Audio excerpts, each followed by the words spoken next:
Hello everyone, and welcome to another video of Confronting Chaos, a series of partner videos to Chaos fight footage to outline the enemies and explain why characters are boosted. In this video, I'll be going over the Garland Lost Chapter Chaos fight, so let's get into it. This Chaos fight is divided into two waves. The first wave is against two Phantom males, and the second wave is against one Colorless Queen. The Phantom males resist magic, and oddly enough, are susceptible to range resist down, probably a leftover from them being the main boss of the Noctis event. All of their moves are physical, and their main gimmick is Phantom mode, which raises their attack and defense, and will also hide when their next few actions are going to be. They'll stay in Phantom mode for 3 actions, after which their moves will become visible again, but they will be capable of entering it again after any of their actions. Their most dangerous move is Flurry, an all-target attack that deals 4 randomly targeted Brave hits. They can quickly gain bravery using this move, and will readily go into an HP attack the next turn they can, so either protect against it or shave it after. The Colorless Queen is the main boss for this fight.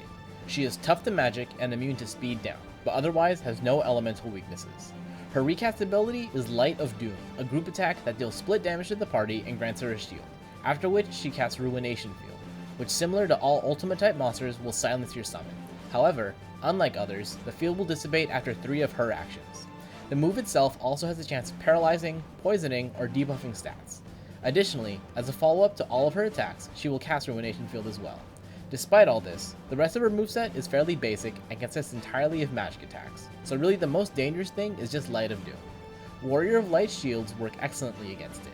Otherwise, you'll need to have a form of burst healing to recover from it after. With the enemies covered, let's check out the featured units. Garland's Lost Chapter marks the first Lost Chapter where the initial event had EX Plus units on it, and he brings with it a slightly changed banner format. The burst of this half of the month is included, being Swall. Garland gets his LD and full kit available, and the other 2 units also have their full kits available, everyone being realizable. Garland himself does 2 things, damage and delay. He has no debuffs and only 2 unique buffs to keep track of. His S1 is Group Shave with single target HP damage, while his S2 is just single target damage.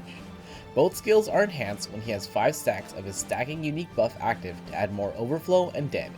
His EX is a series of single target HP attacks with increasing brave hits, starting at 1 and going up to 4. His EX grants him Soul of Conflict, his other unique buff that raises attack, overflow, and will delay any target he attacks while it's active, be it with a brave attack or an HP attack. As mentioned, Garland gets his LD on this banner, and it basically just lets him do damage better. It lets him do Bind of Chaos, which deals Group Shave and Splash HP damage. It will grant him 3 levels of Soul of Chaos as well as applying Soul of Conflict. So if you have his EX Plus at any ingot investment, you want to start off with this to immediately get Garland powered up. Similar to his base kit, it can also be enhanced to a plus form with 5 stacks of Soul of Chaos and will delay if Soul of Conflict is active. It also grants him a unique effect called Chains of Time, which is an aura that debuffs enemy speed and defense. The effect increases by attacking and will max at 5. The LD passive also grants Garland Brave and HP 2+ variants, which improve their hit counts and improving his non-skill damage. It also gives him a free skill use on the next turn, helping out his longevity since he only has 11 uses total normally. Warrior of Light is the only supporty unit in this lineup, and is also the only one who can provide healing. His shields are his main selling point for this fight, as they make the first wave a lot safer and easier to just go full damage on, and it makes surviving Light of Doom much more manageable.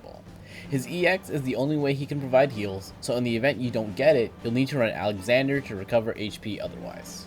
Sephiroth is similar to Garland in that his primary function is damage, but instead of delaying, Sephiroth applies a speed down aura via Genova. Genova is one of those rare permanent buffs, so once you've stacked it, you don't need to worry about it. Both his base skills are single target, both doing a large amount of hits, with S1 having 2 HP hits and S2 having decent overflow.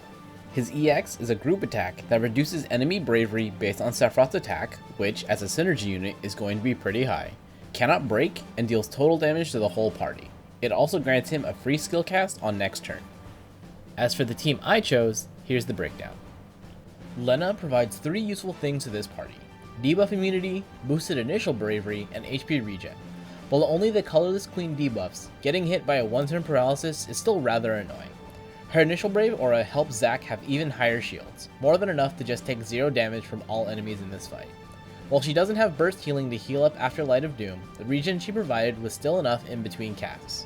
In fairness, mine's at 2 ingots, and at 3 ingots she does get healing on EX cast, as well as having a more efficient HP attack, which would have been more useful in a high regen party such as this one. Garnet serves to provide auras, burst healing, and enabling for herself and Zac due to the enemies having levels of resistance against magic. Her enchant and regen are part of the same long-lasting framed buff, so there was no fear of it being pushed off somehow, and as long as I use the skill every so often, I could maintain imperil uptime on the enemies. Similar to Lena, having a high regen party makes using skills less optimal, but at least in water stance, she batteries based on HP damage dealt, which would often be in the range of 20 to 30,000. Her burst healing and battery was also appreciated, and of all things, I actually counted on her last stand passive from her EX Plus at a later point in the fight. Zac serves as both tank and damage in this party, as he generally does in a team. His initial bravery is bumped up a lot thanks to Lena and Garnet, and since it ends up over 10,000, the man becomes immune to damage. The only kind of issue here is that with initial brave and regen so high, using skills becomes ineffective due to leaking bravery, but at least his character boards and Lena's EX buff help out in that regard. Overall, not a lot to say really.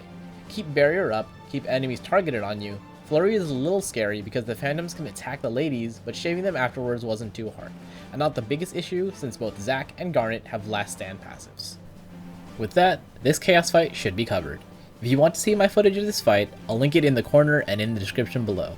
If you liked what you saw and want to see future fights, subscribe so they show up as they're made. If you have any suggestions or thoughts, drop them in the comments below. Thanks for watching, and I hope to see you in the next one.